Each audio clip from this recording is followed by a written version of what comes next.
meriwayatkan sesuai dengan apa yang didengarkan. Walaupun waktu mendengar dan waktu periwayatan itu cukup lama. Jadi, kemudian al adalah di mana karakter seorang rawi itu harus baik atau mustaqimul hal. Itu harus jujur dalam periwayatan dan bukan orang yang beringai buruk yang sering termotivasi untuk berbohong. Kemudian adapun standar yang diletakkan Abu Hanifah dalam Al-Naqlu Al-Dakhili adalah sebagai berikut. Yang pertama tidak bertentangan dengan dalil yang telah disepakati beliau menjadi masdar dalam penetapan hukum Al-Qur'an, sunnah mutawatir dan masyhur. Kedua yaitu sahabat yang meriwayatkan hadis tidak bertentangan dengan apa yang diriwayatkan dalam perbuatannya atau fatwanya. Yang ketiga yaitu perawi tidak mengingkari bahwa dia telah meriwayatkan hadis tersebut. Hal ini ditegaskan oleh Asy-Syarakhsi yang mengatakan bahwa Abu Hanifah dan Abu Yusuf tidak mengamalkan hadis apabila perawi mengingkari bahwa dirinya telah meriwayatkan hadis tersebut. Keempat yaitu ada al-khabaru al-ahad, tidak diriwayatkan kepada suatu perkara yang bersifat komunal yang akan dikerjakan banyak orang, atau bisa juga disebut dengan ta'ummu bihi al-balwa. Karena secara rasional, hal yang bersifat komunal dan menyangkut permasalahan publik tidak memungkinkan dikatakan oleh Rasulullah kepada satu orang, tapi semestinya diriwayatkan oleh jumlah yang mencapai derajat mutawatir dan syuhrah. Mungkin ini saja yang bisa saya jawab, selebihnya nanti bisa dijelaskan oleh Bapak. Baiklah, pertanyaan selanjutnya yaitu dari Amelia Solihah. Pertanyaannya yaitu, mengapa banyak ulama dari luar Madinah datang untuk mendapatkan ilmu dari Imam Malik? Apa saja yang mereka kagumkan dari beliau? Dan di mana saja mazhab Imam Malik ini berkembang? Pertanyaan ini akan dijawab oleh Ade Mailani. Dipersilahkan. Baik, saya akan mencoba menjawab pertanyaan dari Amelia Solihah. Jadi Imam Malik itu hidup pada dua masa yang penuh gejolak. Tetapi Imam Malik tetap dapat memperoleh pendidikan yang baik di kota Madinah. Madinah menjadi tempat belajar Imam Malik. Sebab Madinah telah menjadi pusat pengembangan ilmu pengetahuan Islam yang orang-orang dari luar Madinah harus datang ke kota tersebut untuk belajar tentang Islam. Ketekunan Imam Malik mengantarkannya menjadi ulama yang berkarismatik, yang menarik perhatian banyak orang, baik dari kota Madinah maupun luar Madinah. Dan dari situlah Imam Malik mengajarkan ajaran Islam, dasar-dasar hukum, dan metode perumusan hukum Islam. Imam Malik kemudian dikenal sebagai Imam Dar al-Hijrah, atau penghulu ulama Madinah atau Guru Hijrah. Selain pandai dalam merumuskan hukum, Imam Malik juga sebagai pendidik yang berhasil. Banyak murid-muridnya yang kemudian mewarisi metode perumusan hukumnya, lalu menyebarkan mazhabnya ke penjuru dunia Islam. Bahkan ada di antaranya yang kemudian menjadi pendiri mazhab fikih tersendiri seperti Imam Asy-Syafi'i. Dan dalam perkembangannya, mazhab Maliki pernah menjadi mazhab resmi di Mekah, Madinah, Irak, Mesir, Aljazair, Tunisia, Andalusia, yang kini menjadi Spanyol, Maroko, dan Sudan. Sekian yang bisa saya jawab. Selanjutnya saya kembalikan kepada moderator. Baiklah, terima kasih kepada Ade Mailani yang sudah menjawab pertanyaan dari Amelia Solihah. Selanjutnya termin kedua, saya buka 2 pertanyaan bagi yang ingin bertanya, dipersilahkan.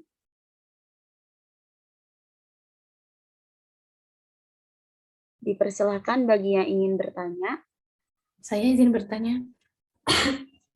Baik. Perkenalkan, nama saya Anjani Mufidah. Saya izin bertanya, apakah karya-karya Imam Abu Hanifah sampai sekarang itu masih ada?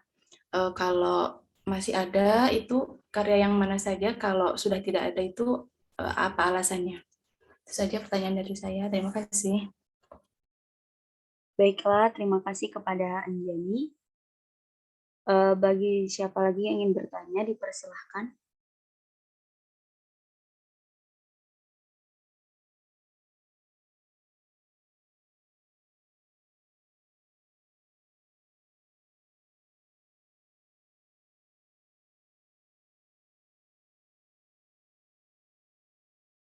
Saya izin bertanya, Ulia. Ya, dipersilahkan kepada Kamilia. Baik, perkenalkan nama saya Kamilia Salsabila dari kelompok 2. Izin bertanya, Imam Malik menulis kitab yang berjudul Al-Mudawwanah Al-Kubro. Kemudian yang ingin saya tanyakan, dalam kitab tersebut membahas apa terlebih dahulu? Terima kasih. Baiklah, terima kasih kepada Kamilia. Pertanyaan yang pertama tadi dari Anjani, pertanyaannya yaitu, apakah karya-karya Imam Abu Hanifah sampai sekarang masih ada?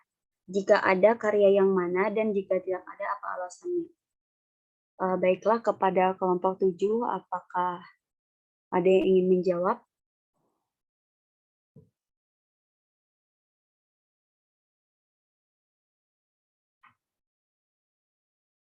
Baiklah, pertanyaan Anjani, saya coba jawab sendiri. Karya-karyanya menurut saya itu masih ada, seperti ada dari kitab Fikih Al-Akbar, Musnad Abu Hanifah, dan juga Kitabul Ahyar.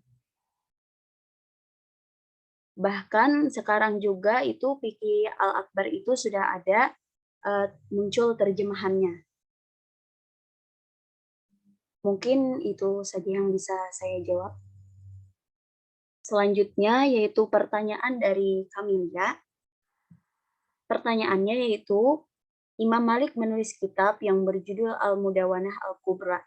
Yang ingin saya tanyakan, dalam kitab tersebut membahas apa terlebih dahulu? Terima kasih. Baiklah, pertanyaan Kamilia, apakah ada yang ingin menjawab?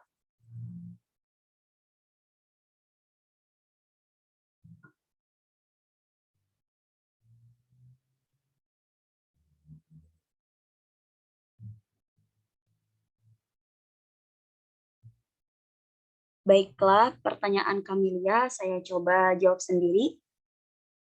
Yang pertama yaitu masalah hukum fikih, yaitu tentang bab ibadah. Nah, jadi yang bab ibadah itu adalah masalah menyapu kepala. Jadi ulama telah sepakat bahwa mengusap kepala itu merupakan fardu wudu. Namun mereka juga berbeda pendapat tentang kadar bagian kepala yang diusap. Nah, jadi Imam Syafi'i dan Imam Abu Hanifah ini berpendapat bahwa yang wajib disapu adalah sebagian dari kepala saja. Sedangkan Imam Malik berpendapat bahwa yang wajib disapu adalah seluruh kepala. Nah, jadi perbedaan pendapat ini menurut Ibnu Rushd bertitik tolak dari perbedaan pemahaman arti ganda ishtirak huruf ba dalam bahasa Al-Quran. Kadang-kadang huruf ba itu hanya berfungsi sebagai huruf zaidah atau tambahan, dan kadang-kadang juga mengandung arti taba'id atau sebagian. Nah, jadi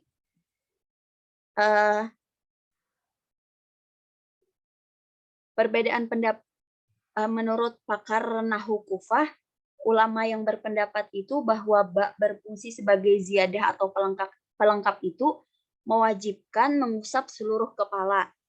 Tapi maksud ziyadah di sini adalah berfungsi sebagai penguat. Sedangkan ulama yang menganggap ba itu berarti sebagian, maka mewajibkan menyapu sebagian rambut kepala. Kemudian menurut Imam Malik bahwa tidak ada perbedaan antara laki-laki dan perempuan juga dalam hal menyapu kepala. Artinya mereka harus menyapu seluruh kepala. Dalam hal ini tampaknya Imam Malik memahami juga bahwa huruf ba dalam ayat wudhu itu sebagai ba zaidah, sehingga ia mewajibkan menyapu seluruh kepala. Jadi ada perbedaan pendapat tentang bab ibadah tadi, masalah menyapu kepala. Mungkin itu saja yang bisa saya jawab. Baiklah, sesi yang ketiga saya akan membuka dua pertanyaan lagi. Bagi yang ingin bertanya, dipersilahkan.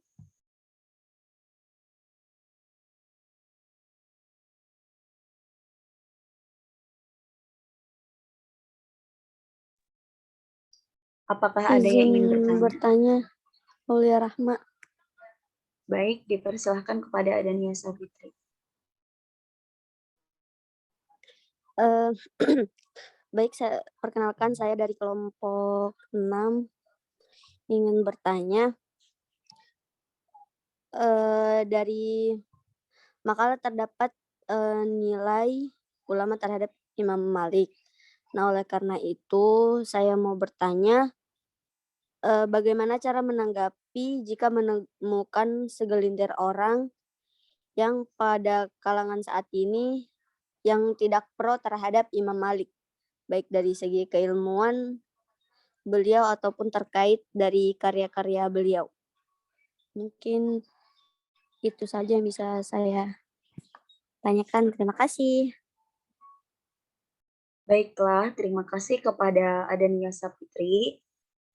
Apakah ada lagi yang ingin bertanya? Saya izin bertanya. Baiklah, dipersilahkan kepada Farha. Perkenalkan, nama saya Farhatun Nazila dari kelompok 4. Saya izin bertanya, sebelumnya saya izin bertanya mengenai Imam Malik. Dari yang kita ketahui tadi telah dijelaskan oleh pemateri bahwasannya salah satu dari muridnya Imam Malik adalah Imam Syafi'i. Lalu pertanyaan saya dari yang kita ketahui bahwasannya Imam Malik dan Imam Syafi'i mempunyai mazhab yang berbeda. Dalam artian punya pandangan mazhab masing-masing gitu. Pertanyaan saya, mengapa Imam Syafi'i sebagai muridnya Imam Malik tidak mengikuti mazhab gurunya itu? Apa alasan beliau sehingga mempunyai mazhab tersendiri? Tolong dijelaskan karena itu hal yang mungkin mengganggu pikiran saya selama ini. Mungkin saya ingin menanyakannya pada saat presentasi ini. Itu saja, terima kasih. Baiklah, terima kasih kepada Farhatun Nazila yang sudah bertanya. Baiklah, kita jawab dulu pertanyaannya. Pertanyaan yang pertama tadi ada dari pertanyaan Adania. Pertanyaannya, di dalam makalah terdapat penilaian ulama terhadap Imam Malik. Oleh karena itu, saya mau bertanya, bagaimana, coba dari pemakalah menjelaskan bagaimana cara menanggapi jika menemukan segelintir orang pada kalangan saat ini yang tidak pro terhadap Imam Malik, baik dari segi keilmuan beliau ataupun terkait karya-karya beliau. Baiklah, kepada kelompok 7, apakah ada yang ingin menjawab pertanyaan dari Adania Safitri?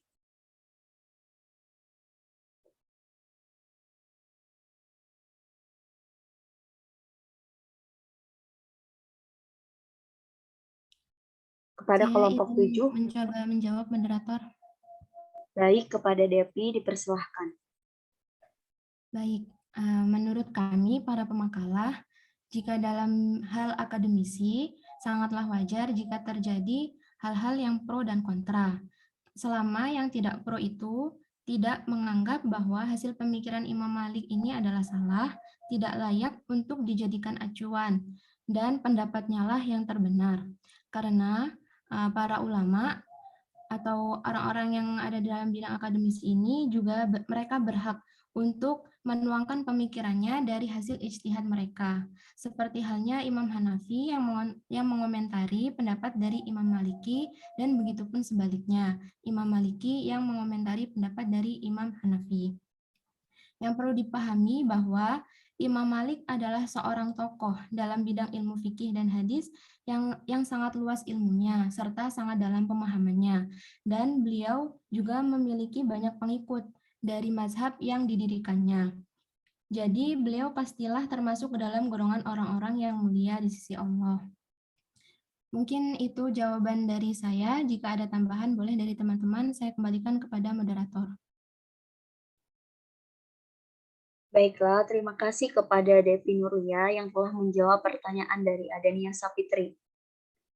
Baiklah, pertanyaan selanjutnya tadi ada dari Farhatun Nazila. Pertanyaannya, dari salah satu muridnya Imam Malik adalah Imam Syafi'i. Pertanyaan saya, Mengapa Imam Syafi'i tidak mengikuti mazhab yang dianut oleh gurunya yaitu Imam Malik? Apa alasan beliau sehingga mempunyai mazhab yang berbeda dengan gurunya? Baiklah, pertanyaan Farhatun Nazila. Apakah ada yang ingin menjawab kepada kelompok 7?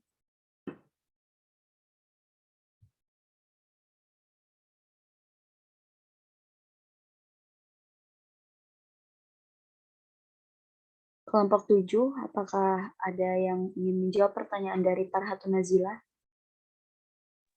Baik, moderator, saya ingin juga mencoba menjawab pertanyaan dari Farha. Baik, kepada Depi Nurlia saya persilahkan. Baik, terima kasih moderator. Dari literatur yang saya baca, alasan mengapa Imam Syafi'i ini mendirikan mazhabnya sendiri dan tidak mengikuti gurunya yaitu Imam Malik, bahwa karena Imam Syafi'i ini hidup pada zaman pertentangan antara alasan ahlul hadis, yaitu orang-orang yang cenderung berpegangan dengan hadis, dan dengan golongan ahlul ra'yi, yaitu cenderung berpegangan pada awalnya kan Imam Syafi'i ini belajar kepada Imam Malik. Beliau ini, Imam Malik ini sebagai tokoh ahlu hadis yang berpegangan kepada hadis. Lalu selanjutnya setelah belajar kepada Imam Malik, Imam Syafi'i juga belajar fikih kepada Imam Muhammad bin Hasan Asy-Syaibani sebagai tokoh ahlu ra'yi yang merupakan murid juga dari Imam Hanafi. Jadi Muhammad bin Hasan itu adalah murid dari Imam Abu Hanifah yang mengikuti gurunya ya Imam Abu Hanifah, yaitu beliau yang lebih cenderung kepada ijtihad atau hasil pemikirannya. Kemudian beliau Imam Syafi'i itu juga banyak belajar dari ulama-ulama Hijaz. Kemudian Imam Syafi'i ini pergi ke Irak untuk mempelajari cara pengambilan hukum atau istinbat hukum. Sejak saat itulah beliau mulai merumuskan mazhabnya sendiri, dan dapat dikatakan bahwa mazhab Syafi'i ini adalah berada di antara dua mazhab sebelumnya, yaitu mazhab gurunya sendiri, mazhab Maliki, dan juga mazhab Hanafi. Mungkin itu literatur yang saya dapatkan gitu ya, yang bisa saya jawab.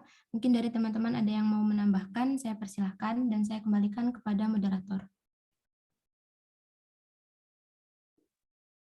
Baiklah, terima kasih kepada Depi Nurlia yang telah menjawab pertanyaan dari Farhatun Nazila. Baiklah, kepada teman-teman, apakah ada yang ingin bertanya lagi?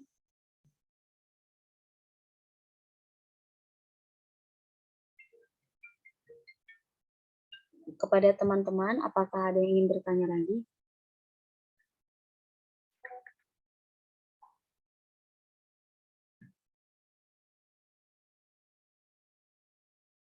Baiklah, jika tidak ada pertanyaan lagi, saya kembalikan kepada Bapak dosen. Dipersilahkan.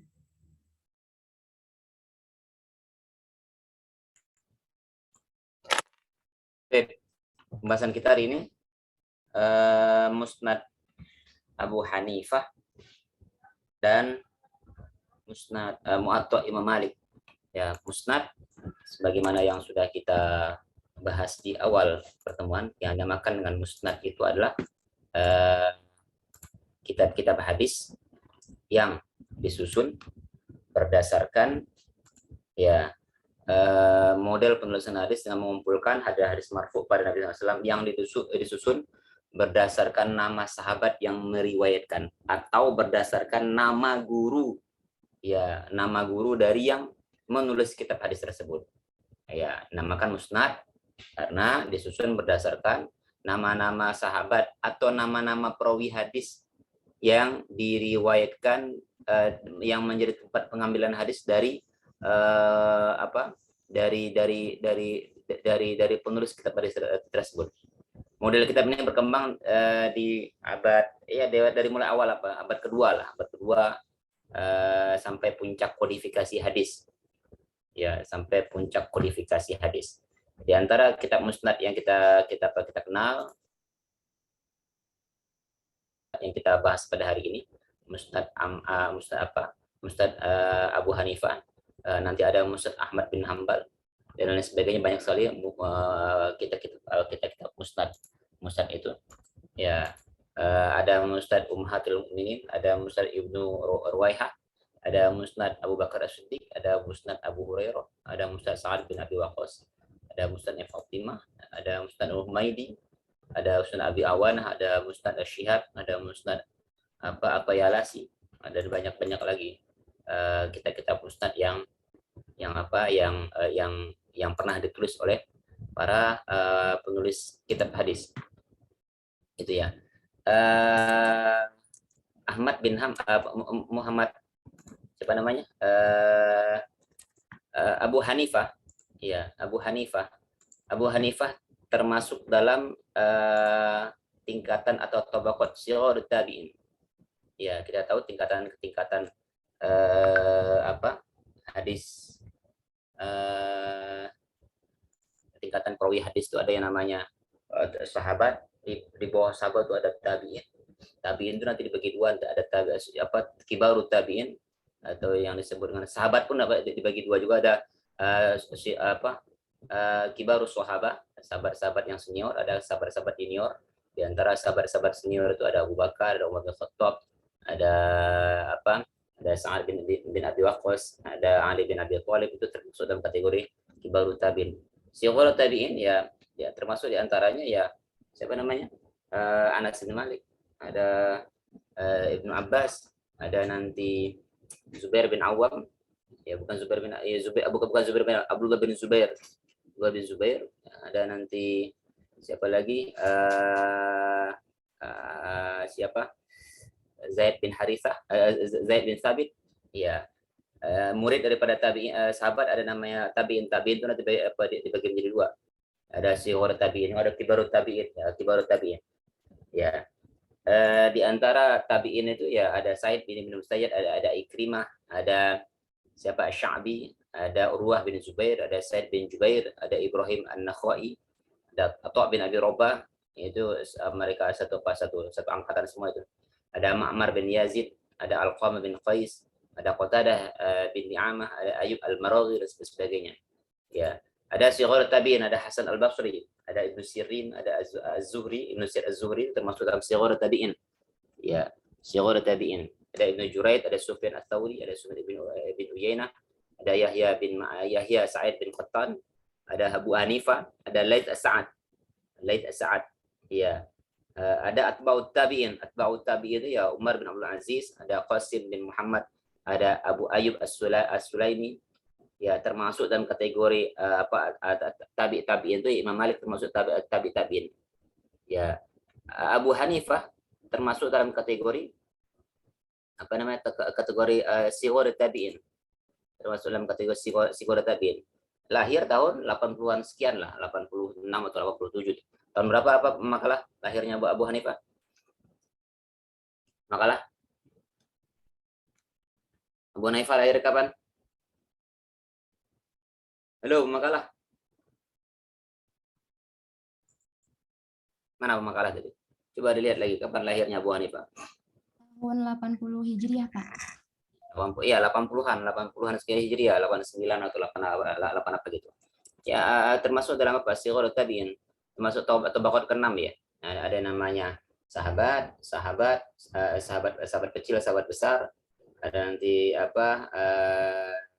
tabi'in kecil dan tabi'in besar. Ya, namanya asli Nu'man bin Thabit At-Taimi, Abu Hanifah Al-Kufi, maula Bani Taimiyah bin Sa'labah. Ya, dari Kufah dia.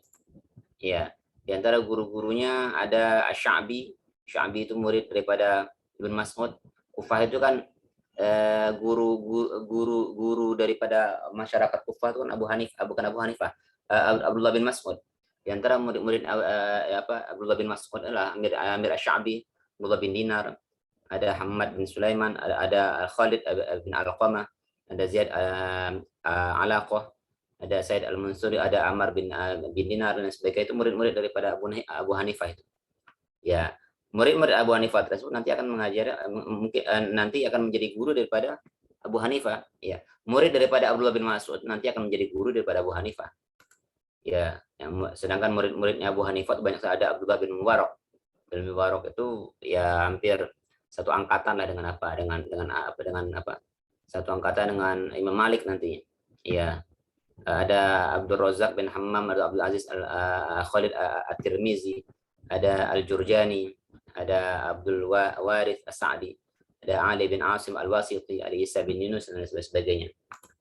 Ya, riwayat menjelaskan Abu Hanifah ini beliau termasuk orang kaya ya di kota Kufah sana. Ya, beliau dikenal sebagai Al-Bazzar. Al-Bazzar itu penjual kain. Tapi uniknya, walaupun dia pedagang, beliau itu punya semacam kios-kios lah, dua gedung, yang satunya dibuat untuk dagang, ya, yang satunya dibuat untuk kajian. Ya, kalau sudah waktunya pagi itu ya beliau ya buka dagangannya. Kalau sudah masuk waktu beliau mengajarkan ilmu, ya ditutup warungnya, toko kelontongannya. Ya, orang kaya. Ya, dan dermawan sekali. Dan ketika masuk waktu ngajar, ya dia buka tempat kajiannya. Ya, beliau sering sekali dermawan sekali, sering sekali memberikan beasiswa kepada anak-anak muda yang pintar-pintar, yang rajin-rajin. Salah satunya nanti ada Abu Hasan Asy-Syaibani, dan salah satu lagi ada namanya Qadhi Abu Yusuf. Iya, Abu Yusuf ini termasuk orang-orang yang diberikan beasiswa oleh Abu Hanifah. Ya, yang diberikan beasiswa oleh Abu Hanifah, dan nanti yang dua orang ini nanti menjadi Shahibaini Abu Hanifah, ataupun yang dikenal dengan kalau kita kenal namanya dalam mazhab Syafi'i itu ada namanya Ar-Rafi'i sama An-Nawawi. Ya, Syaikhoni dalam mazhab Syafi'i. Dalam mazhabnya Abu Hanifah itu ada dua, ada namanya Qadhi Abu Yusuf sama Hasan Asy-Syaibani. Ya, Hasan Asy-Syaibani. Ya, mereka ini nanti akan mengajarkan dan menyebarkan apa yang diajarkan oleh Abu Hanifah. Ya, Abu Hanifah lahir tumbuh kembang di Kufah. Kufah itu dalam sejarah, dalam perkembangan hadis, Kufah itu dalam perkembangan hadis termasuk kota kota yang kalau kita dalam tanda kutipnya kota orang-orang ngeyel sebenarnya. Kenapa dikatakan kota orang-orang ngeyel ataupun kota-kota? Kenapa? Kalau hadis masuk di kota di kota Kufah itu 1 meter, biasanya keluarnya nanti ya setelah keluar dari kota setelah masuk kemudian diajarkan akan menjadi 5 meter. Itu maksudnya apa ya? Kira-kira maksudnya apa itu? Masuk kota Kufah 1 meter, itu nanti setelah masuk kota Kufah nanti keluarnya dari mulut orang-orang Kufah itu jadi 5 meter. Apa maksudnya? Anda Sahara, apa maksudnya?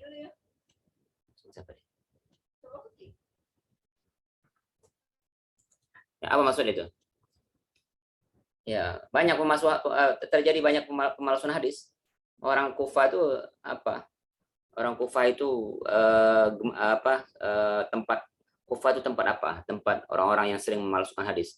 Makanya Abu Hanifah itu dalam membangun dalam membangun mazhabnya, mengajarkan mazhabnya, hanya bergantung kepada sedikitnya hadis sahih. Sehingganya beliau madrasah yang beliau bangun itu, yang beliau perintis itu, ataupun terkenal madrasah Ahlur Ra'yi namanya. Madrasah Ahlur Ra'yi yang mengandalkan banyak menganalogikan dan menggunakan ijtihad dari Al-Quran dan hadis sahih yang sedikit. Ya, Abu Hanifah Kufah itu baru selesainya, baru benernya itu Kufah itu. Makanya nanti Kufah itu akan muncul sebagai salah satu kota peradaban ilmu, Kufah itu. Ya, makanya kalau kita kenal yang namanya ilmu nahu itu, ya ilmu nahu, silakan kalian baca dalam Matan Al-Jurmiyah atau Syarah Matan Al-Jurmiyah, ataupun Alfa Ibnu Malik itu, atau dalam Al-Muqni dan sebagainya. Bukan Al-Muqni ya, dalam Kawakibud Durriyah itu. Ya, ketika bicara ilmu nahu ya banyak disandarkan kepada waqala Kufiyun wal Basriyin. Ya, bicara ilmu nahu dan ilmu nahu itu ya ulamanya Kufah, orang Kufah dan Basrah. Ya.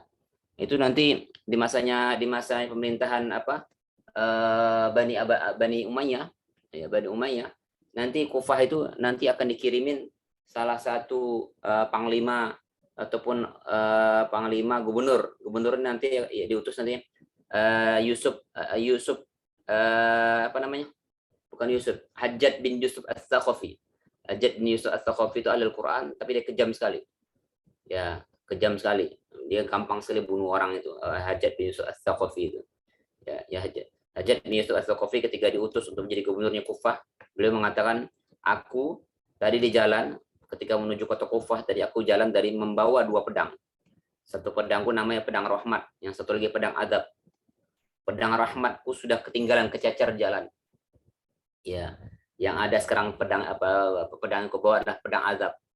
Ya, aku melihat kepala yang sudah mekar, yang layak untuk untuk dipetik, kata Hajjaj bin Yusuf Ats-Tsaqafi. Kejam sekali dia. Tapi itulah Kufah itu butuh yang namanya Hajjaj bin Yusuf Ats-Tsaqafi untuk menyelesaikan kebandelan orang-orang Kufah.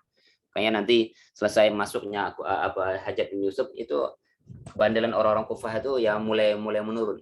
Ya mulai jinak lah. Nah, Abu Hanifah ya hidup di tengah-tengah orang-orang yang di tengah masyarakat yang hadis sahih itu sedikit sekali. Maka daripada itu ya mazhab yang dia bangun itu ya mazhabnya kebanyakan mengandalkan logika, yang melogikakan satu permasalahan dengan mencukupkan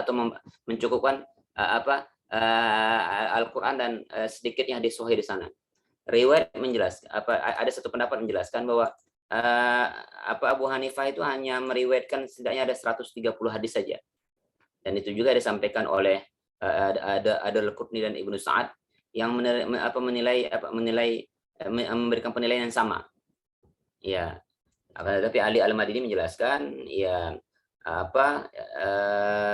Abu Hanifah itu termasuk al-muhaddis. Mereka katakan al-muhaddis itu ya dia sudah hafal ratusan ribu hadis sebenarnya. Ya, hafal ratusan ribu hadis, tapi ya dari sekian banyak hadis yang dihafalkan tersebut ya sebagian besarnya itu banyak dipalsukan oleh orang-orang lain. Ya, makanya dalam literatur sejarah perkembangan riwayat hadis dan ilmu hadis Abu Hanifah ini sebenarnya tidak dimasukkan dalam jajaran yang berkontribusi dalam bidang hadis. Berbeda dengan Imam Malik dan Imam Syafi'i. Ya, Imam Syafi'i populer dengan Nasrul Sunnah, kan, meletak dasar-dasar kesahihan hadis. Ya, begitu juga Imam Abu Hanifah, ya, yang disebut sebagai representasi daripada ahli hadis menghadapi penguasa yang menerapkan berbagai macam berbagai macam metode dan lain sebagainya. Makanya bahkan Muwatta Imam Malik sama Imam Malik itu masuk dalam jajaran kutubut tis'ah, kan. Kita kenal namanya kutubus sittah. Ya, kemarin kita bahas ada Sahih Bukhari, Sahih Muslim, Sunan Abu Dawud, Sunan At-Tirmidzi, Sunan An-Nasa'i, Sunan Ibnu Majah. Ya, ada nanti Muwatta bin Malik, ada nanti Musnad Ahmad bin Hanbal, ada nanti Sunan Ad-Darul Qutni, itu masuk dalam kutubus sittah tis'ah. Ya, tis'ah. Sedangkan Abu Hanifah tidak beliau karena memang hadis sahih itu jarang ditemukan di sana, maka daripada itu sebagian besar ulama tidak masukkan Abu Hanifah dalam jajaran ulama hadis. Tapi banyak yang tidak setuju juga. Kenapa? Karena tidak mungkin ulama mazhab itu tidak hafal hadis. Imam Syafi'i, beliau punya yang namanya Musnad Syafi'i, walaupun bukan beliau sendiri yang menulisnya, tapi beliau diyakini sebagai peletak dasar-dasar kesahihan hadis. Imam Syafi'i, Imam Malik itu atau Ahmad bin Hanbal itu yang meletakkan dasar-dasar tentang standarisasi kesahihan hadis. Ya, walaupun beliau tidak menuliskan kitab hadis secara khusus. Musnad Asy-Syafi'i itu ditulis bukan Imam Syafi'i yang menuliskan, nanti murid-muridnya nanti yang akan menuliskan.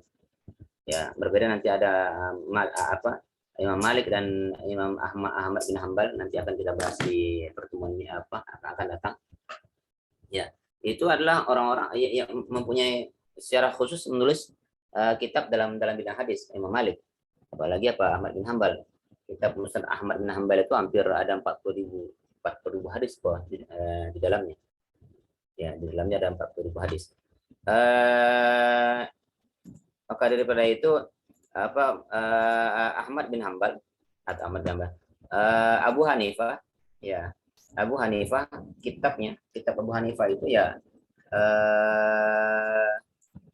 yang menuliskan kitabnya, periwayatan hadis yang disampaikan, makanya namanya musnad ya.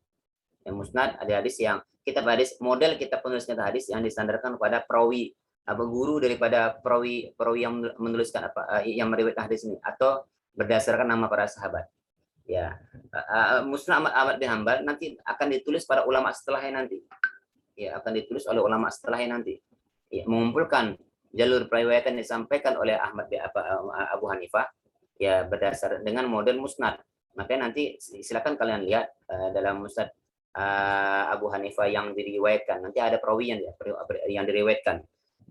Abi Muhammad Abdullah bin Muhammad bin Ya'qub bin Harith al-Harithi. Nah, ini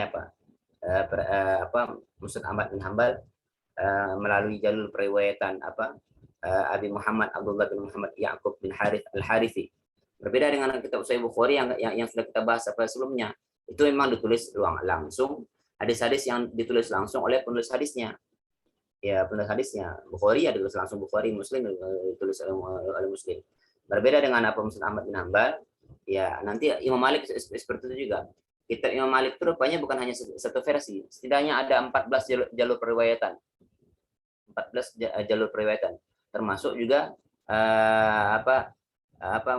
Muwatta Imam Malik, riwayat Asy-Syafi'i juga pernah ditemukan, ada juga. Ya, kalau kita lihat dari daftar isinya, ya karena dia jenis kitabnya dibangsakan dengan kitab musnad, otomatis dalam kitabnya itu akan menyandarkan penulisnya ataupun yang mengkodifikasi hadis-hadis dari riwayat dari hadis yang pernah diriwayatkan Abu Hanifah, ya berdasarkan guru-gurunya Abu Hanifah. Abu Hanifah itu makanya ma'asnadul imam Abu Hanifah radhiyallahu anhu an Atha bin Abi Rabah radhiyallahu anhu warḍahu. Hadis-hadis yang pernah diriwayatkan atau didapatkan disampaikan Abu Hanifah dari Atha bin Abi Rabah. Atha bin Abi Rabah itu muridnya Abdullah bin Abbas di Makkah.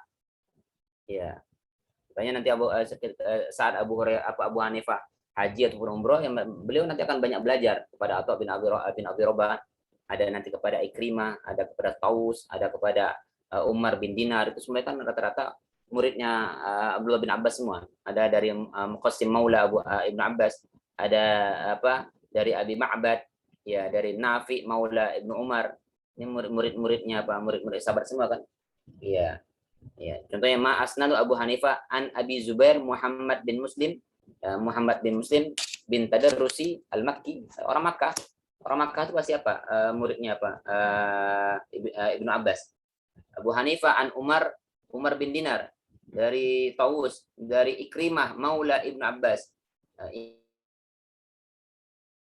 Ikrimah pembantunya Ibnu Abbas radhiyallahu anhu. Dari Muqsim Maula Ibnu Abbas, atau Muqsim atau Muqassim, pembantunya Ibnu Abbas. Dari Abi Ma'bad Maula Ibnu Abbas. Dari siapa nih? Dari Atha bin Yasar, dari Sulaiman bin Yasar, dari Nafi Maula Ibnu Umar, Nafi pembantunya Ibnu Umar, dari Muhammad bin Munqadir. Nah, ini semuanya tabi'in semua ini. Tabi'in semua. Ya, tabi'in senior ini. Dari Abdullah bin Dinar juga tabi'in senior. Ya, dari Asy-Sya'bi, ya. Abu Hanifah Sya'bi ini muridnya siapa tadi yang saya sampaikan tadi? Abdullah bin Mas'ud, dan sebagainya. Ya, makanya jalur dinamakan musnad ya karena ya menyandarkan kitab hadisnya ditulis berdasarkan nama guru daripada dari perawi hadisnya. Ya, qala Abu Muhammad kataba ila Abu Sa'id bin Ja'far An-Najmi. Ini kan ma asnadu Imam Abu Hanifah an Muqsim Maula Ibnu Abi Hanifah. Ma asnadu Abu Hanifah anhu radhiyallahu anhu an Ikrimah. Ya, yang hadis yang diriwayatkan Abu Hanifah dari Ikrimah, bantunya Ya, pembantunya siapa? Pembantunya Ibnu Abbas. Haddatsana Ibrahim bin Mansur Al-Bukhari. Akhbarana Muhammad bin Nur. Akhbarana Hamdan bin Hamdawiyah. Akhbarana Hasan bin Rashid. Akhbarana Abu Hanifah nih. Akhbarana Abu Hanifah. Hasan bin Rashid ini muridnya Abu Hanifah. Ya, Ibrahim Al-Mansur ini perawi sebelum tadi Ibnu Muhammad Abdullah tadi. Dari Ikrimah dari Ibnu Abbas qala Rasulullah sallallahu ya sayyidu syuhada yaumil qiyamah Hamzah ibnu Muttalib thumma rajulun dakhala ala imam fa amara wa nahahu. Ya, pemimpin syuhada di hari kiamat nanti adalah Hamzah. Ini hadis yang diriwayatkan oleh Ibnu Abbas dari kemudian disampaikan oleh Ikrimah, kemudian Ikrimah menyampaikan kepada Abu Hanifah. Jadi murid guru-guru daripada Abu Hanifah itu kebanyakan ya dari para kalangan sahabat sahabat Rasul juga dari murid-muridnya sahabat dan banyak lagi. Ini contoh kitabnya ya contoh kitabnya ya yang diriwayatkan Musnad Abu Hanifah yang diriwayatkan dari Abi Muhammad Abdullah bin Muhammad bin Ya'qub bin Harith Al-Harithi yang wafat di tahun 340 Hijriah. Ya, jauh ya masanya ya. Abu Hanifah wafat tahun 150 Hijriah. Ya, Abi Muhammad Abdullah bin Muhammad bin Ya'qub nanti menuliskan Musnad Abu Hanifahnya wafat tahun 340 Hijriah. Baik. Itu Abu Hanifah. Sekarang Imam Malik ya Imam Malik Imam Darul Hijrah ya.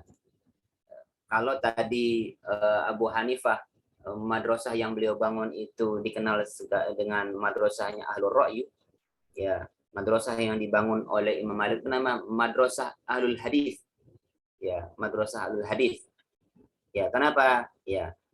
Madinah sebagai pusatnya ilmu pengetahuan itu ya otomatis ya banyak hadis-hadis banyak sahabat di sana, banyak sahabat dan hadis-hadis sahih banyak di sana.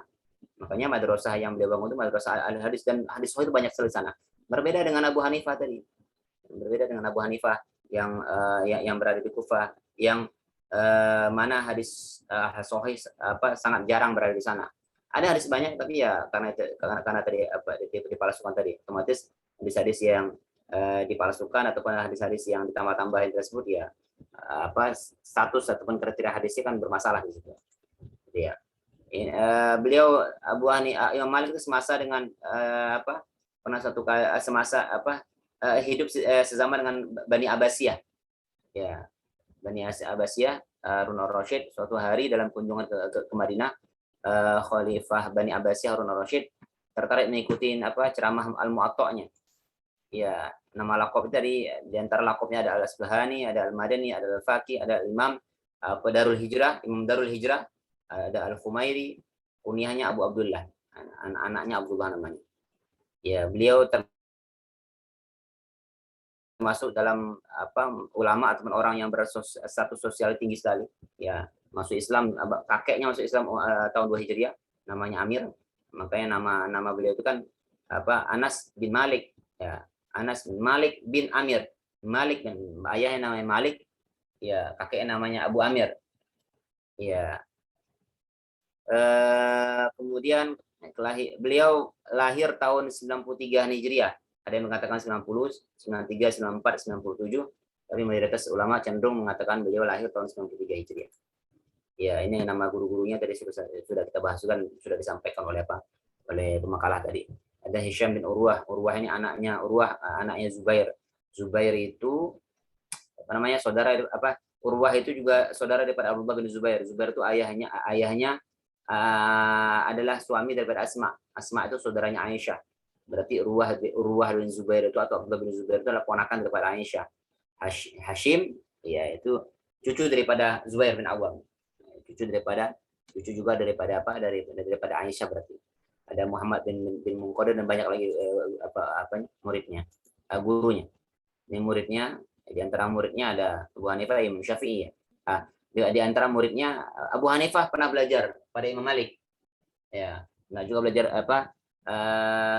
Syafi'i hampir sepanjang hidupnya beliau baktikan belajar kepada gurunya Imam Malik, yaitu Syafi'i. Ya, di antara yang lain yang menjadi muridnya ada Al-Mansur, ada Al-Mahdi, ada Hadil Harun, ada Al-Ma'mun yang pernah jadi Imam Malik. Bahkan dalam riwayat menjelaskan muridnya Imam Malik itu ada sekitar 1.300-an lebih ya. Itu yang terhitung mungkin. Adapun latar belakang penulisan kitabnya, ya ini berawal dari paksaan ya Khalifah Mansur yang awalnya menolak Imam Malik, tapi akhirnya beliau menyatakan dipandang perlu untuk mengumpulkan hadis-hadis yang beliau dapatkan, yang beliau pelajarin. Kemudian lahirlah nama sebuah kitab nama Al-Muwatta, ya Muwatta, yang ditulis cukup lama sebenarnya ya, dari sekian ratus ribu hadis yang beliau hafal, yang beliau kuasain dan beliau saring. Ada yang menjelaskan di dalam kitab Muwatta itu awalnya memuat 10.000 hadis, kemudian lewat penelitian ulang Imam Malik hanya memasukkan sekitar 1.700-an dalam satu versi ya. Dalam satu versi yang lain dijelaskan bahwa di dalamnya ada sekitar 1.800-an hadis. Ya, 1.800 hadis. Iya. Ini ya Ibnu Hibban menjelaskan ada 100 hadis yang diriwayatkan Imam Malik itu hampir 100.000 hadis. Kemudian beliau seleksi sesuai dengan yang merujuk sesuai dengan Al-Qur'an dan sunnah yang lain. Ada 100.000 hadis dalam kitab Al-Muwatta-nya. Kemudian beliau seleksi kembali ya secara teliti ya, menghasilkan ya, ada yang mengatakan 500 hadis, ada yang mengatakan 1.700 hadis, tapi yang paling masyhur itu yang mengatakan ada melalui riwayat Fuad Al-Baqi itu ada 1.824 hadis dalam kitab riwayat yang disampaikan dalam Imam Malik dalam Al-Muwatta-nya. Jadi dinamakan Al-Muwatta karena setelah selesai dituliskan kitab hadis Al-Muwatta tersebut, beliau hadapkan kepada para ulama fikih Madinah dan mereka menyepakatin hadis dalam kitabnya. Maka dinamakan Al-Muwatta, artinya apa? Yang disetujuin. Imam Malik bukan hanya memiliki satu kitab, ada kitab Al-Mudawwanah. Ya, kitab Al-Mudawwanah itu saya pernah mencari kitab Al-Mudawwanah itu. Ada sekitar 16 jilid kitab Al-Mudawwanah itu. Dalam kita lihat ini salah satu contoh kitabnya, kitab Al-Mudawwanah itu. Ini kitab Al-Mudawwanah. Bisa kalian lihat Al-Mudawwanatul Kubra lil Imam Darul Hijrah Al-Imam Malik bin Anas Al-Asbahani. Ya, riwayat Al-Imam Sahnun bin Sa'id At-Tanuhi an Imam Abdurrahman bin Qasim Al-Atqi radhiyallahu anhum ajma'in. Ini kitabnya juga diriwayatkan oleh orang lain, ditulis ulang. Jadi begini loh, Imam Malik itu mengajar itu kan panjang lama sekali, hampir 40 tahun. Jadi dalam mengajar itu jangan bayangkan seperti kita sekarang. Ada guru membacakan kitabnya, kemudian kita membaca, kemudian kita ikut membaca kopian kitabnya ataupun terbitan kitab yang lain. Bukan seperti zaman sekarang ya. Zaman dulu itu kalau ada seorang ulama seperti Imam Malik yang mengajarkan sebuah ilmu, yang lainnya menyimak dan ikut menuliskan apa yang disampaikan oleh imam ataupun syekh ataupun ulama yang sedang ngajar di depan sana. Tidak seperti sekarang kan, kita cukup membaca saja. Makanya ada kitab-kitab seperti Al-Mudawwanah ataupun kitab Muwatta Imam Malik ataupun kitab-kitab ulama lain kadang-kadang berbeda isinya. Kenapa? Karena perbedaan penulisnya, perbedaan yang meriwayatkannya. Nah, kitab Al-Mudawwanatul Kubra yang saya tampilkan di sini adalah riwayat dari Imam As-Sahnun, ya Sahnun bin Sa'ad bin At-Tanuhi. Ya. Yang berbicara tentang banyak bicara tentang fikih di sini. Contoh di jilid pertama itu at-tauqid fil wudu. Ya hampir sama sih sebenarnya dengan pembahasan Muwatta Imam Malik yang mendahului. Nanti sama Muwatta Imam Malik itu di berbagai macam versi atau di berbagai macam periwayatan, yang baik itu yang diriwayatkan oleh Al-Laitsi, baik itu yang diriwayatkan oleh Abul Baqi Al-Fuadi, baik yang diriwayatkan oleh Hasan Asy-Syaibani, baik yang diriwayatkan oleh Muhammad bin Idris Asy-Syafi'i, itu memulai kitabnya pembahasannya tentang mawaqitus shalah atau tauqitus shalah. Ya. Qultu li Abdurrahman bin Qasim ara'aita al-wudu' akana Malik yuqatu fi wahidun aw isnaiti aw thalatha qala la illa ma asbagha wa lam yakun Malik yuqitu wa qad ikhtalafa al-athar fi at-tawqit qala Ibnu Qasim dan sebagainya. Silakan nanti dibaca sendiri deh. Nah, ini kitab yang ditulis ya yang siapa yang oleh muridnya mendengarkan langsung dari Imam Syafi'i, ada dari Imam Malik. Nah, dari Imam Malik ini. Ya. Nah, ini kita Al-Mudawwanah Al-Kubronya. Ya, tapi yang paling terkenal itu memang kitab Muwatta Imam Malik yang yang banyak dibacakan ataupun dijadikan salah satu dijadikan salah satu kitab dari Kutubut Tis'ah gitu ya. Itu penamaannya tadi. Ini nama kitabnya, ada Mudawwanatul Kubra dan sebagainya. Nah, tadi ada pertanyaan perkembangan atau penyebaran mazhab yang empat itu sebenarnya mazhab itu banyak ya. Imam mujtahid itu banyak sebenarnya, hampir 40-an. Tapi yang bertahan dan mampu menyesuaikan diri pada zamannya dan tempat itu yang empat mazhab ini. Ya, bukan hanya empat ini yang mampu yang mampu bertahan dan itu beradaptasi dengan dengan zaman. Mazhab Maliki itu pernah menjadi mazhab resmi ya, baik itu di Syria, ya Suriah sekarang, di Makkah, Madinah, Irak, Mesir, Aljazair, Tunisia, Andalusia, Maroko, Sudan. Ya, tapi selain tiga yang terakhir ini, Spanyol, Maroko, Sudan, mazhab yang lain itu berubah, menyusut penggunanya. Ya, mazhab Maliki itu banyak nanti digunakan di Andalusia, di Maroko, di Sudan, atau di daerah asing Mauritania, daerah Afrika bagian bagian pojok sana, bagian utara sana. Nah, itu banyak menggunakan mazhabnya Maliki. Ya, mazhabnya Hanafi ini yang paling besar sebenarnya, mazhab Abu Hanifah yang sedang kita bahas hadisnya. Yaitu pengikut yang paling banyak itu ya mazhabnya Abu Hanifah atau mazhabnya Hanafi. Paling dominan, hampir 45% dari total populasi umat Islam seluruh dunia. Ya, terutama di wilayah Eropa ya, itu banyak penganutnya dari Abu Hanifah itu, mazhabnya Hanafi. Pakistan, India, Bangladesh, Sri Lanka, Maladewa, Mesir bagian utara, Irak, Syria, Lebanon, Palestina. Ya, yang tiga ini campuran di antara Syafi'i dan Hanafi. Ada Kaukasia, ada Chechnya, Dagestan dan sebagainya. Rusia itu rata-rata mazhabnya Syafi'i itu. Mazhabnya Maliki ya, diikuti 20% Muslim seluruh dunia.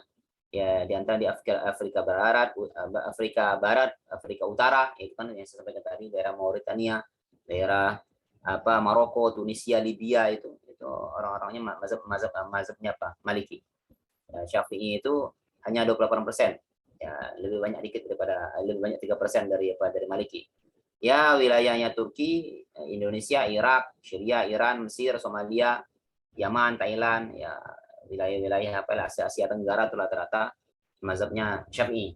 Ya, Ahmad bin Hanbal hanya 5%. Ya, hanya 5%, ya sebagiannya ya Arab Saudi ya. Saudi semenanjung Arab lah. Saudi itu Makkah Madinah itu mazhabnya kan Ahmad bin Hanbal. Ya, Hambali. Ya. Ini yang saya sampaikan tadi, disebutkan bahwa ada sekitar Muwatta itu memiliki 11 atau 12 jalur atau bahkan ada 14 jalur periwayatan. Kenapa? Karena intensitas Imam Malik itu ngajar Muwatta Imam Malik itu yang lama hampir 40 tahun. Ya, yang di masa 40 tahun itu, ya itu kan berganti-ganti terus muridnya, orang-orangnya. Imam Malik tetap berada di Madinah, beliau mengajar Muwatta'nya. Dan yang datang belajar dan mendengarkan Muwatta Imam Malik itu kan berganti-ganti orang. Nah, ada yang terkadang duduk berlama-lama di hadapan Imam Malik. Ya, makanya nanti ketika prosesnya ini riwayat menjelaskan maka Imam Malik arba'ina sanah. Imam Malik itu duduk selama 40 tahun lah lamanya. Ya qra'u Muwatta 'alan nas, membacakan kitab Al-Muwatta di depan manusia. Nah, dalam proses tersebut ada terkadang di satu angkatan ini beliau menambahkan, ya menambahkan dari apa yang beliau sampaikan. Kadang dikurangin, kadang beliau tahdzibkan. Ya, fakana talamidu yasma'unahu minhu aw yaqra'unahu alaihi khilal dzalika. Maka murid-murid beliau yang banyak tersebut yang nanti akan berganti-gantian datang kepada Imam Malik, ada mereka mendengarkan dan mereka akan membacakan sesuai dengan apa yang mereka dengarkan. Ya, kadang angkatan ini terjadi penambahan, angkatan ini terjadi pengurangan. Ya, makanya berbeda-beda kadang-kadang. Fata'addadat riwayatul muwatta wa ikhtalafa bisawi ma qama bihil imam min at-ta'dili ala kitabihi. Makanya riwayat banyak akan banyak periwayatannya. Ya, riwayat tentang muwatta ini dan berbeda-beda ya sesuai dengan apa yang diterangkan oleh Imam Malik. Ba'du talamidhi rawahu anhu qabla ta'dil. Wa ba'dhum asna'hu wa ba'dhum rawahu fi akhir umri wa ba'd rawahu kamilan. Ini sebagian daripada murid-murid ada yang meriwayatkan secara lengkap, ada yang meriwayatkan pas ketika akhir masa hidupnya Imam Malik, tentunya nggak lengkap kan. Ada yang terkadang ya wa akhiruna rawahu naqisan, sebagiannya meriwayatkan secara ringkas dan sedikit sekali. Ada fashtuhira an iddatu riwayatil muwatta ahamhum. Nah, dan yang paling masyhur para perawi para murid-murid Imam Malik yang meriwayatkan secara lengkap itu ada beberapa saja. Ada namanya Yahya bin Yahya al-Masmudi al-Laitsi, riwayat Yahya bin Laitsi yang dikenal dengan asyharu riwayat an Malik. Ya, ini yang paling terkenal Muwatta yang diriwayatkan oleh Yahya bin Yahya al-Laitsi. Ada juga yang diriwayatkan Abi Mus'ab az-Zuhri. Ya, Abu Mus'ab az-Zuhri. Ada juga yang diriwayatkan oleh Abdullah bin Maslamah al-Qanabi. Ada juga yang diriwayatkan oleh Hasan Asy-Syaibani atau yang diriwayatkan oleh Imam Asy-Syafi'i. Ya, Imam Syafi'i. Nah, ini kita lihat ini apa bentuk covernya. Ada Muwatta Imam Malik biriwayatil Imam Syafi'i. Muwatta Imam Malik biriwayati Hasan Asy-Syaibani. Muwatta Imam Malik biriwayati Yahya al-Laitsi. Ini yang paling terkenal tuh ini. Walaupun ini juga dan antara satu dengan lain ya berlebih kurang aja. Kenapa riwayat mereka ini yang paling terkenal dan sampai ke kita? Ya ini yang lengkap, yang lainnya nggak lengkap. Ya, ini yang lengkap. Dan kemudian mereka akan mengajarkannya kepada murid-murid mereka setelahnya.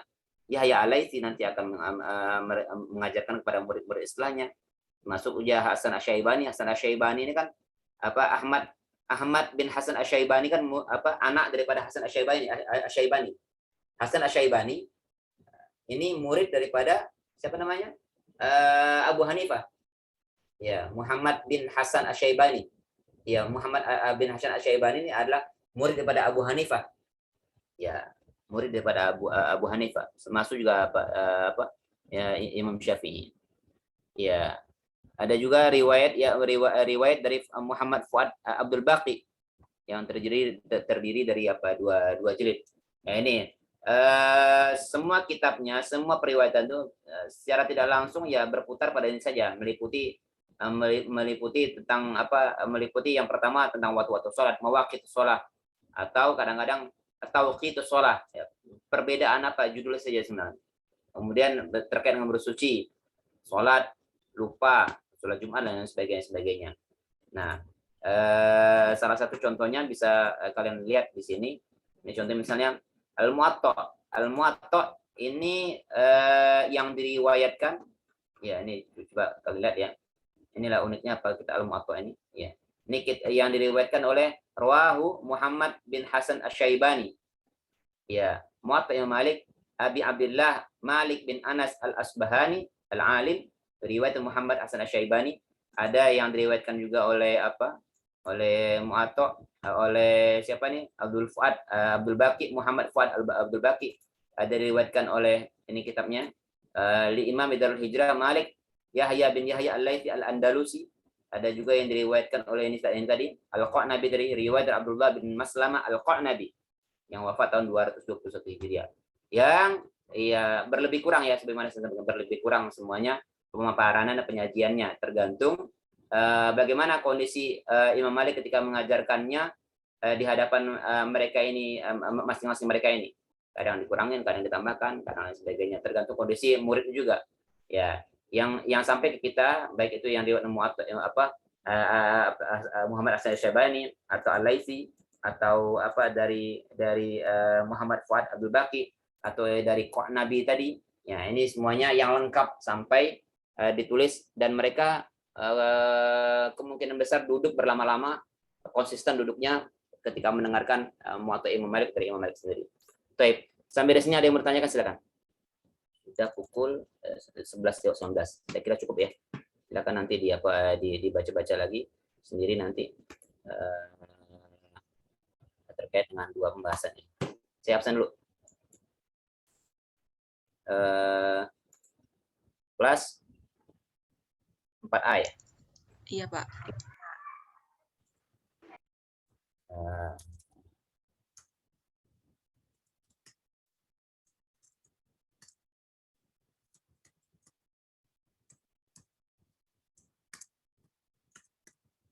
Oke. Yang saya panggil langsung jawab ya. Ade ada. Ade Nur Rizka ada? Hadir, Pak. Nah, ini Aulia Zaki ada? Sakit, Pak. Aisyah ada? Hadir, Pak. Alfi Indah Khairunisa ada? Hadir, Pak. Alifah Tulut? Hadir, Pak. Malia Husna? Hadir, Pak. Amelia Solihah? Hadir, Pak. Anissa Koturnada? Hadir, Pak. Ana Koturnada? Ana Koturtunada? Ana Koturtunada? Ada, Pak, tadi. Ananda Sahara ada? Andi Fadilatul Awaliyah? Hadir, Pak. Andi Syifa Ja'far? Hadir, Pak. Anissa Rahman? Hadir, Pak. Ya, Anjani Mufidah? Hadir, Pak. Syifa tadi ada, Pak. Islami? Saya tadi Anissa sudah. nanti dulu. Anissa Islami? Hadir, Bapak. Anissa Nabila Khairi? Hadir, Pak. Anissa Nur Fitriana? Hadir, Bapak. Anissa Rehan? Hadir. Anissa Nur Zain? Hadir, Pak. Asfaru Faida? Hadir, Pak. Atika Nur Aini? Hadir, Pak. Aulia Rahman? Hadir, Pak. Ayu Anissa? Hadir, Pak. Yunda Nur Hasanah? Hadir, Pak. Kishari Syafrina Mumtazah? Hadir, Pak. Azura Rizka Melvita? Hadir, Pak. Berliana Sifaur Rahman? Berliana? Kamilia Salsabila? Hadir, Bapak. Nantika Rahma? Hadir, Pak. Nantika Rahma? Hadir, Pak. Denisa? Hadir, Pak. Devi Nurlia? Devi Rahmayani? Hadir, Pak. Devi Ramutahara? Hadir, Pak. Indah Khairunisa? Hadir, Pak. Dita? Hadir, Bapak. Elva? Hadir, Pak. Farah Hasanah Nur? Hadir, Pak. Farah Nur Fadila? Hadir, Pak. Farah Tunazila? Hadir, Pak. Dania Safitri Giawa? Tadi Aulia Bakta? Hadir, Bapak. Hadir, Nabila? Pak. Aulia Nabila? Hadir. Hanun Fajaria? Hadir, Bapak. Asmal Marwah? Hadir, Pak. Ada yang belum saya panggil? Berliana ada? Tidak ada, Pak. Beni Aulia ada? Sakit, Pak. Oke, cukup. Itu saja yang dapat kita bahas. Semoga dapat dipahami. Semoga dapat banyak pengetahuan dari Imam Malik dan Abu Hanifah ini. Itu saja. Kita tutup baca hamdalah. Assalamualaikum warahmatullahi wabarakatuh. Waalaikumsalam warahmatullahi wabarakatuh. Terima kasih, Pak.